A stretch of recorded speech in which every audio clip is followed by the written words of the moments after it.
You're watching the Tampa Bay Wind Report. This is the Thursday night update for December the 3rd. Let's talk about winds and weather for tomorrow and Saturday. So looking at your surface map, everything is starting to set up into place with this very large dome of high pressure that is exactly where it was expected to be at this time. It's pretty strong. It's fairly moderate, and it's going to be stronger. It's going to grow to about 1,040 millibars. The main point being is that the northeast winds should increase. We're starting to see that gradient flow come down the South Carolina and Georgia coast down into Florida now. Our main gradient zone is right about here. So between southeast North Carolina and almost central Florida, we're starting to see the gradient turn on, especially in this area here. And as time goes on, that should press through over to the Gulf side of Florida. One thing to be concerned about is I did talk about in this last forecast is frontal boundary remaining to the south with all the rains and showers, and really cranking up showers and storms down over South Florida and into Key West.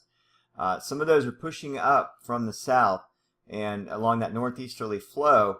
If we get any warm front development to pull this frontal boundary up to the north, we could see some weakening of that gradient. And one thing I'm really concerned about on the GFS model, and I'll show you this right now, the GFS model is developing a low pressure over that area of Florida and moving it up the eastern seaboard as a coastal nor'easter.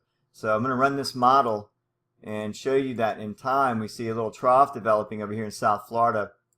We start to see a little bit of a low pressure kink develop over time just to the east of Florida, and then that lifts up the coastline. So you can see where the low is right here over central Florida, and then it slides up over off the coast of South Carolina and then up the eastern seaboard and bombs out over the northeast United States. That could be a snowmaker or ice event up that way if this scenario does play out. It's a little far out to tell. These models are not exact, and this is just an opinion from the GFS ensemble. What that would mean for the Tampa Bay area is that if we have low pressure develop in this area and slide north, it's going to weaken the gradient. It might be a couple or 3 days before that happens according to GFS. So I'm still betting on a fairly decent gradient to slide right across this zone of Florida. Probably even catch some of Georgia as well. So we're still looking at a pretty strong gradient. Some of the models are picking up on that scenario. The North American model, 12 kilometer and the 5 kilometer, I think they're sort of seeing that low develop a little earlier, or some of those rains and showers move up into the Tampa Bay area to weaken the gradient, and that's going to drop the wind speeds. But I still have faith that you're still going to see a strong gradient. The rain potentials might increase just a little bit, but I think that will be okay in the end. Let's take a look at GRE right now for Tampa Bay, and you can see some of those rains and showers pushing through the area now, and then some of the rain activity is staying mostly to the south. Take a look at infrared. You can see where this cloud deck, upper level cloud deck, is over here on the western Florida and over towards Mississippi, Alabama, and Louisiana.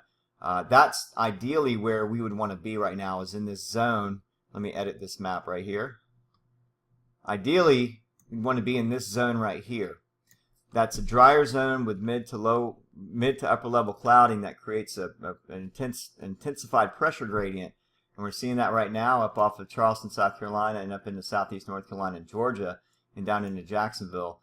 So that's ideally we'd like to fall into that zone for Tampa Bay, but we're just a little bit south of that, and so right along that area of rains and showers just north of that frontal boundary. So we have to really keep an eye on that as things start to progress, and we don't want to see too much rain into the area because that'll squash everything. If we look at the water vapor imagery, we can see that fine line of dry air over here.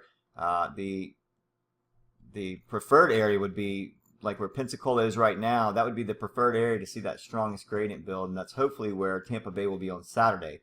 So let's take a look at Datascope from WeatherFlow and take a look over Florida. Well, actually, I'm looking at South Carolina now because here's the gradient. We're seeing 18 knots offshore, 20 knots at Winyah Bay, just north of Charleston, South Carolina. As we head south, we see the gradient building even down in Jacksonville Pier, showing 20 knots. It's pretty solid wind right now. We're showing 18 to 20 knots. And then as we head south, seeing even higher numbers here at South Ponte Vedra. And then as we get down into Tampa Bay, see the offshore gradient showing 18 to 20 as well. That should build in the area tomorrow. You're seeing these higher level winds, these moderate winds building in the area now, and we should see some higher builds for Friday at least, as long as that rain stays down. Now I'm going to take a look at these tables. Here are the models. Here's the model run with all the models in the suite that we have. And you can see tomorrow there's all the agreement for north-northeast winds leaning northeast.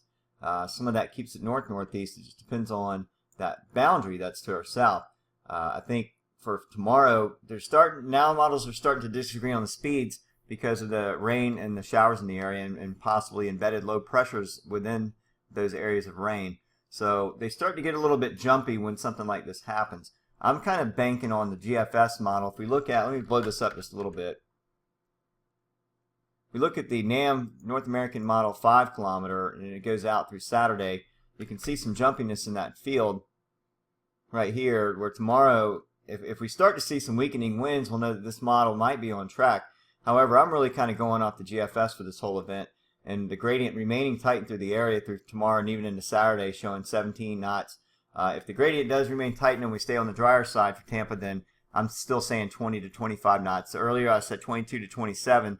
The gradient may not be as strong, but then again it could be. But I'm going to kind of come down a couple of knots and say 20 to 24 knots for Saturday and bank on that. So the GFS keeps things on the drier side. It keeps most of that rain activity to the south, and that's what we want.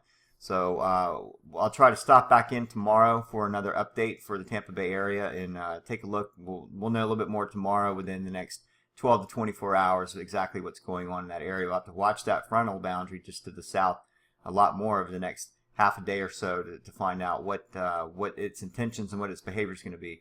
So that will do it for the Tampa Bay wind report. I'll touch base back with you tomorrow. Thanks for watching.